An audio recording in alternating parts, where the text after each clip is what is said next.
Media consultant and security expert David Smith joins us via Skype to react to this issue. Now, David, let me first ask you, what is your assessment of the transitional government in the Central African Republic? How far or how has it been able to stabilize the country? And what impact would 6 months make? Ooh, two interesting questions. One, what has the transitional government done to stabilize the country? Not very much, simply because it does not have the means. It's important to remember in the Central African Republic that the state army, the FACA, is not armed. So it's not actually performing the role that a national army usually performs in securing the borders and stability of the country.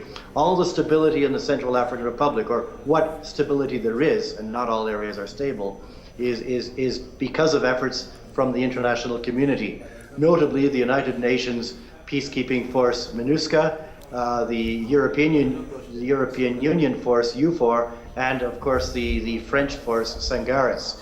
What will another 6 months do? That's almost like asking how long is a piece of string, because quite simply, it's going to take a lot longer to build the institutions that the Central African Republic needs in order for it to even start to begin to operate like a normal sovereign state.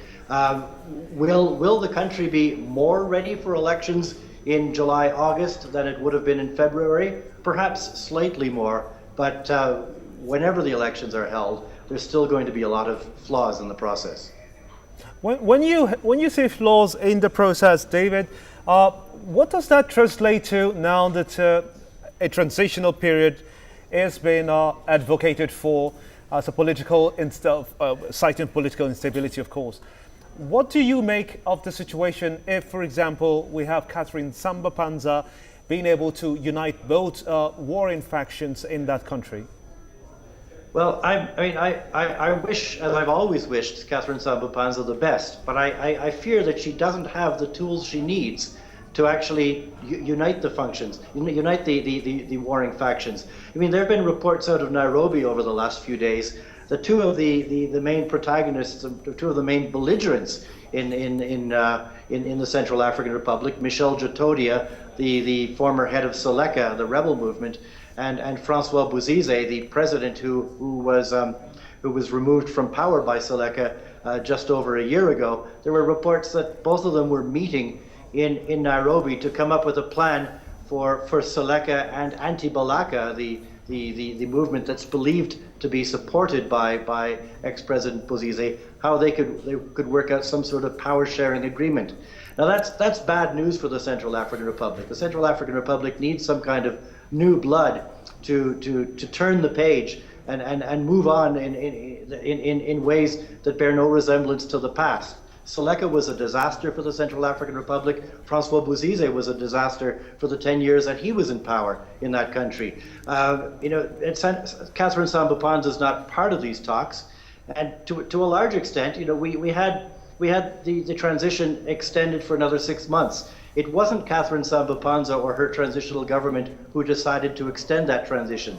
That decision was made in Congo-Brazzaville by Congolese President Denis Sassou Nguesso, who is the head of the mediation for the Central African Republic crisis. So in very simple terms, Catherine Samba-Panza and her government are almost toothless when it comes to making decisions about how to move their country forward. All those decisions are made outside the borders of that country.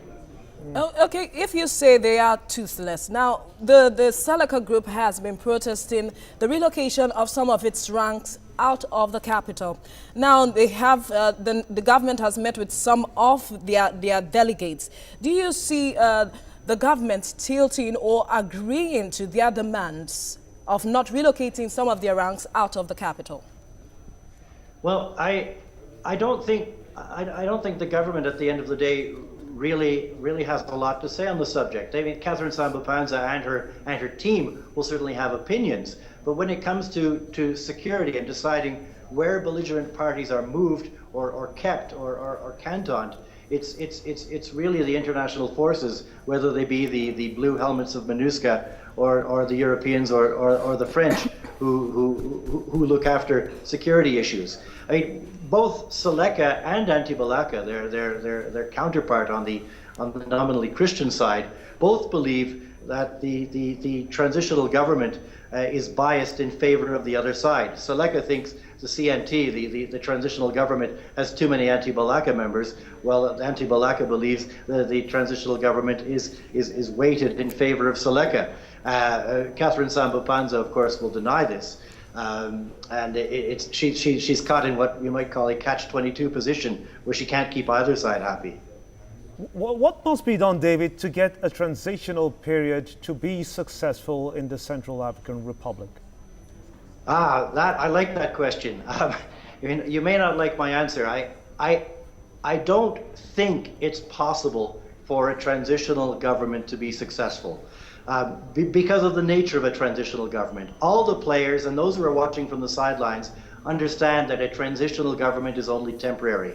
So the people who are waiting in the wings for the elections to come and hopefully in many minds to take positions of more permanence are waiting for the transitional government to move aside so that they can get things done.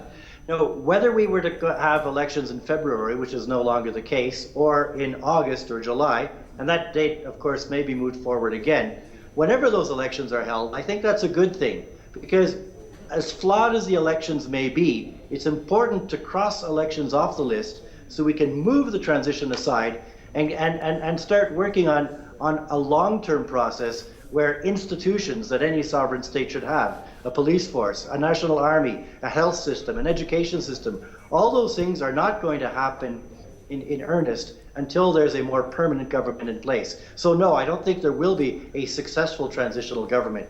A successful transitional government will be one that moves aside and lets elected officials take over. David Smith, always a pleasure having you on the news. Many thanks indeed.